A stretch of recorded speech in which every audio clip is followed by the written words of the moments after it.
In opening this forum, Paul Thoppil. Minasama, konnichiwa. Good morning, ladies and gentlemen. Canada Taishikan, yokoso. Welcome to Canadian Embassy. Welcome. Bienvenue à l'ambassade du Canada. I am Paul Thoppil, Minister Commercial at the Embassy of Canada. To begin, I would like to offer a particular warm welcome and thanks to Professor Ueda and his staff at Keio University, with which we have worked closely to bring you today's forum. In particular, I'd like to thank Professor MAKABE, Keio University, Professor Hattori, Keio University, Professor Mori, Keio University, Dr. Rippelmeister, National Research Council of Canada, Mr. Watanabe, Mitsui Engineering and Shipbuilding, Associate Professor Ryo Omura, Keio University, Dr. Alavi, National Research Council of Canada, Dr. Engelshaus, University of British Columbia, and the Canadian Federal Ministry of Natural Resources.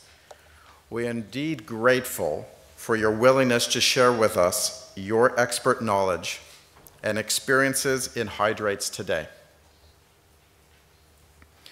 With your active participation in this forum, we would like to foster an exchange of views between our two countries to reflect on the best ways to promote collaboration and expand research and development ties in the energy sector. While you may be aware that Canada is a major energy producer, to give you a little bit more background, Canada happens to be the 5th largest energy producer in the world, the 3rd largest natural gas producer, and the 7th largest crude oil producer. In fact, it has the 2nd largest oil reserves in the world. And we are the United States' largest energy supplier. As you may have heard in the news recently, Canada's shale reserves are also vast, and gas from shale is now easily feasible for production purposes thanks to new technologies pioneered in Canada. New resources such as shale gas depend upon the development of the new technologies to find, extract, and convert to a usable form, an area which Canada excels in. Canada has been interested in and researching hydrates for many years, and we will learn about one example of hydrate research and development collaboration between Canada and Japan, which is the subject of the Canada keynote presentation, which has been provided by the Canadian Federal Ministry of Natural Resources.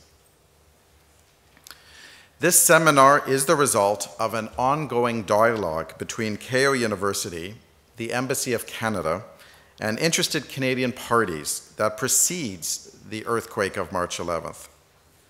However, there is no doubt the renewed interest in and recognition of the importance of energy for a modern economy that has risen, and today is a wonderful opportunity to learn more about developments in this field from leading experts in Japan and in Canada.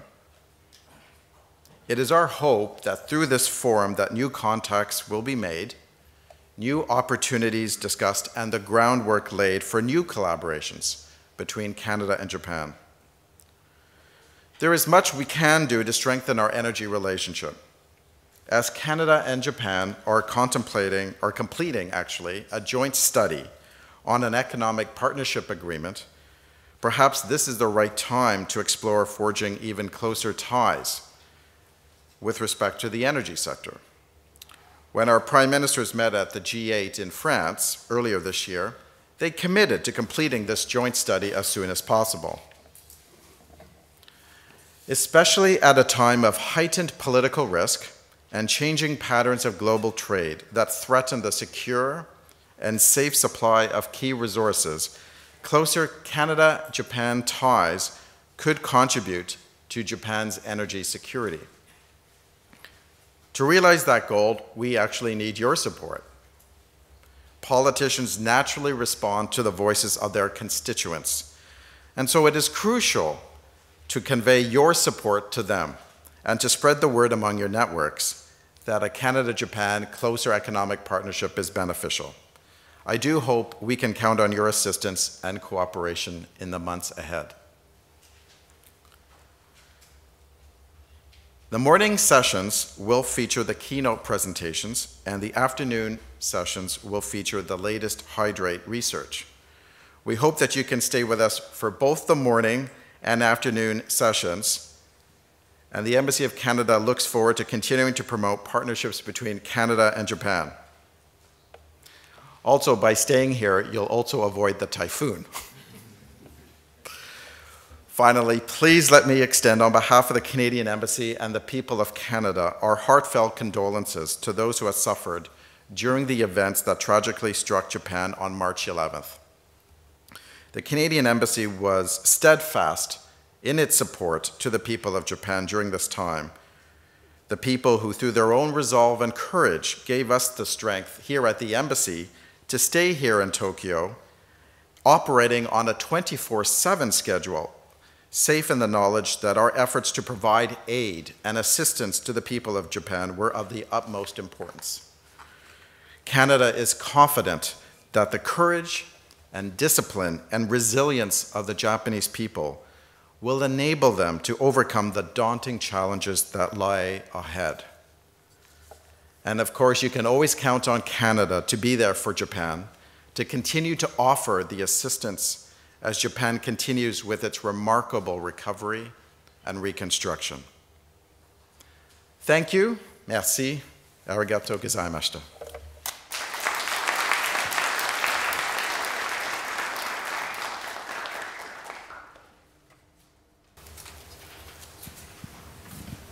So now we would like to proceed with the program. First, we would like to have a keynote presentations. And the moderator of the morning session would be Professor Toshihisa Ueda, the Faculty of Science and Engineering and the Center Chief of the Advanced Science and Research Center. Good morning, ladies and gentlemen.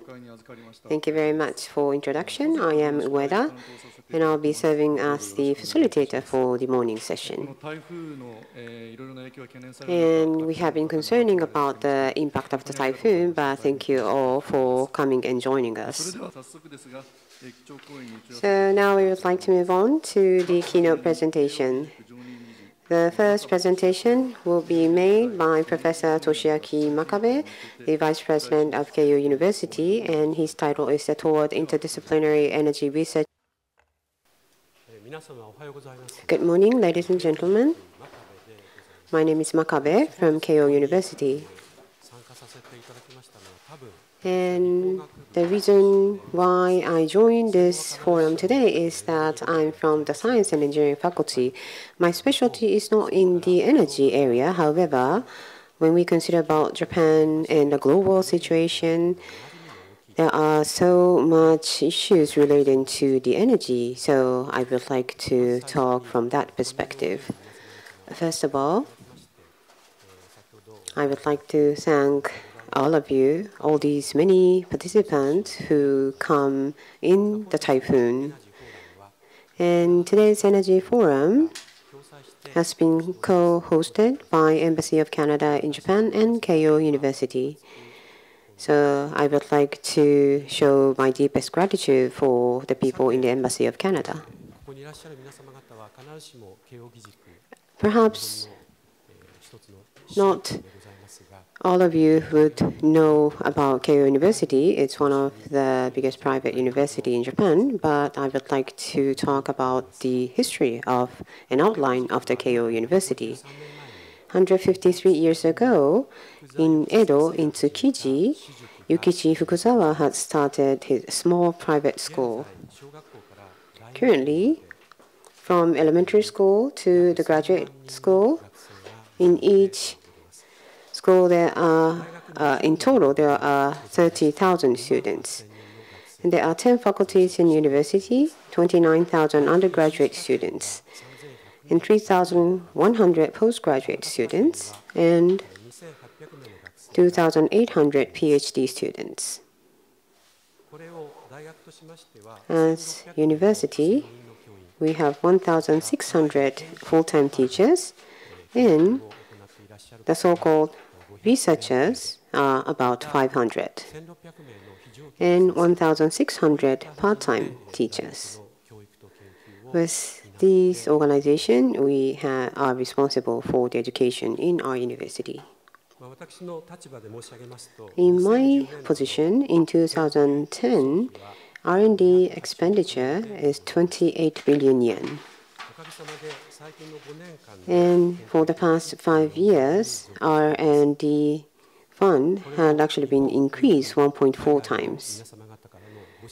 And that is because of all of your support and cooperation in Japan and overseas, so that we were able to accumulate these results. So once again, I would like to show my gratitude to all the people who have been supportive to our activities. For the recent topic, in the 2009, we have this program by the Cabinet Office of 30 leading researchers in Japan, a funding program for world-leading innovative R&D on science and technology. And Professor Yasuhiro Koike from Faculty of Science and Technology for high-speed optic fiber, and Professor Hideyuki Okano from School of Medicine for regenerative medicine have been engaged in these research and development selected as this program funding. And in 2006, there has been the revival of the education law. And in our country, the teachers and researchers in our university, their mission was to be involved in education and research. But with 2010 October, our staff in university, not only the education and research, but also they should be contributing to the society. So taking these as an opportunity in the Japanese universities, there had been a drastic change that has been taking place. And once there was this change and reform, we also conduct the review session. So currently, perhaps we are under the reviewing session in the university, Keio University. So the education and research and study should be changed from the volume to the quality. So based on these results and achievement, we have been working actively in the intellectual properties. In 2008 to 2010, for the past 3 years, Keio University has been highly evaluated as the best quality in the Japanese universities. So let's think about the 20th century. In the beginning of 20th century, they were the forerunner of the quantum theory. That is my understanding. Though there was a tragic event that nuclear weapons were used at the war, however, the LSIs, the microelectronics, had been developed and it had created the IT society. With that, the global geopolitical situation had changed drastically, and the global society has emerged where we can share information at once. In 21st century, now our desire and demand will never stop, and ICT is speeding up its pace to the world of optic electronics from the pure electronics, aiming to develop the super high-speed and high-capacity tool. On the other hand, there also have been the rapid expansion of economy, and by this, we have to bear with a climate change caused by rapid increase of CO2, or ozone depletion by diffusion of halogen compound, or depletion of the fossil energy, and so on. these are some of the issues to question us about the global sustainability. All of these issues are quite complicated, and we need to require a trade-off type of selection. We can do only a little thing just by one disciplinary. We are in the era that we need to look for a clue for resolution with interdisciplinary cooperation. And at the same time, we are at the stage that we need to overcome the composition of the all or nothing to move forward in a constructive manner. At Keio University, we have the slogan that the half academy, half learn, and half to teach. This is what we emphasize on our relationship between students and teachers. And we have 10 faculties who are involved in the research activities day-to-day basis. Therefore, we believe that we have less barrier among the disciplinary. So we would like to further cultivate this environment and try to think about the issues on the environment as well as the food issues. For example, in Japan, we have entered into the super aging society among the developed countries, and we have the serious issues. At Keio University, we try to aim to become the super matured society rather than super aging society by responding, surpassing interdisciplinary under integration of humanities and science. And we will be tackling with education research of science in the super matured society. And also by doing this, we would like to create a new industry and explore a new civilization. These compound issues are Japanese national issue as well as the issue common to all the human beings in this earth. In any issue, what is necessary is the contribution of policy study in addition to pure science. And this pure science and policy studies should serve as the both wheels of a vehicle in order to mature national consensus on complicated and difficult issues that often need to be trade-off. If we compare this to the Great East Japan earthquake on March 11th, there has been tsunami and nuclear accident after the sudden earthquake. And that would remind us of our immature understanding toward nature, who we have been engaged in education and research of natural science. And at the same time, it showed that the modern science has certain inconsistency with social common sense to manage risk of social infrastructure, since it captures the occurrence of earthquake as probability. Once again, when we make system design of urban life, pure science and policy studies should both be responsible for its fundamental design. So, for today's theme, energy, I would like to first confirm on Japanese consuming energy amount based on electricity data.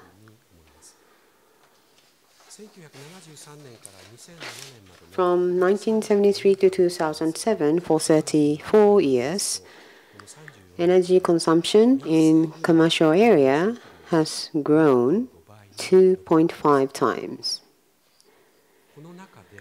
Among these, to compare in 2010, the annual growth of business electricity demand is 2%. It's only 2% for the business or commercial electricity. However, the growth of household power consumption was 7%. There was a big increase. Based on this, when we forecast the future trend, we have such data. And for the ICT device power consumption, it would rapidly be increasing. If we develop with the current device technology, in 25 years from now, 20% of total power generation will be consumed by ICT devices. In near future, in advanced ICT society, in order to compensate for fulfilling our QOL, the quality of life, we need to consume massive volume of power. This would be in a way, the contradicting result from realizing energy-saving society. In these trends, appropriate power generation by versatile and safe power generation method and energy saving in all areas will be needed. Under such circumstances, the key to change the development of next 10 years or 20 years in Japan is the asset, such as human resources. And the other one is the materials, which we are discussing today. We are a university, so we have a great interest to the human resources. We need to educate young human resources who with strong leadership to be exercised globally.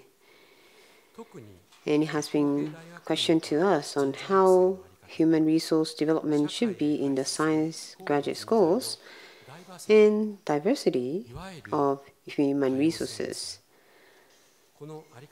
to be sent out to the society. I think we need a separate forum to discuss about this issue, but today's theme is the Hydrate, the materials to generate new energy technology. As you may know, the global warming is said to be a greenhouse effect by CO2 generated by our economic activities based on the fossil fuel power energy. Temperature on North Pole has increased 4 degrees Celsius in the past 60 years. If this would continue, North Pole ice would be melted by global warming, then permafrost and tundra will be melted. Then contained methane hydrate will be dissolved, and there should be a further positive feedback on global warming. As this energy issue is deeply associated with environmental issue, and that would also link to the various issues in developing countries. On the other hand, energy is deeply involved with safety and security issues as well. I realize that it is a mission of Keio University to be engaged in interdisciplinary researches and to produce advanced human resources who would lead a future society. Many of you might have heard of or seen today's main topic, Hydrate. We call them fiery ice, the burning ice, because it burns when lit. But scientifically, it has a structure of gas hydrate class rate and has been massively reserved under sea in stable form. We found the explanation of methane hydrate in the article of NRC Canada in 2008. Recently, on August 2nd, Japanese Ministry of Economy, Trade and Industry decided to launch production test for commercialization for the methane hydrate, which is expected to be a new energy source. And also, in August 2nd, U.S. Department of Energy issued an article about methane hydrate as future gas source. Hydrate class rate is a typical example of fusion research, which contains digging, transport, diversified technological application, and related social safety policy. Under these social situations, today's forum was organized. The number of hydrate papers published in the past 10 years increased 3 times. When we take a look at on hydrate applied research, we can see the name of the Professor Omura of Keio University and Dr. Whitminster from Canada. So I am very much looking forward to hearing their lecture. And also, among domestic universities, Keio ranks #1 in terms of the patents.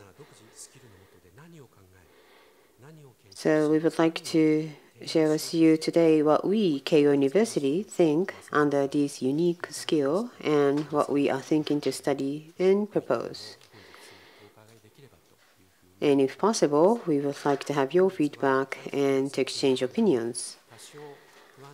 Today, because of the typhoon, even in an unstable climate situation, but as much as possible, we would like you to join us until the early evening for this energy forum and to have an exchange of information and also to hear your feedback on the Keio University. Thank you again for coming and participating in this forum today. As a co-organizer, Keio University, together with the Embassy of Canada, I would like to show my gratitude again. Thank you very much. 真壁理事どうもありがとうございました。慶應義塾が Thank you very much, Professor MAKABE. Including energy, what is the social stance of Kio University has been explained by Professor MAKABE. I hope now you have a better understanding.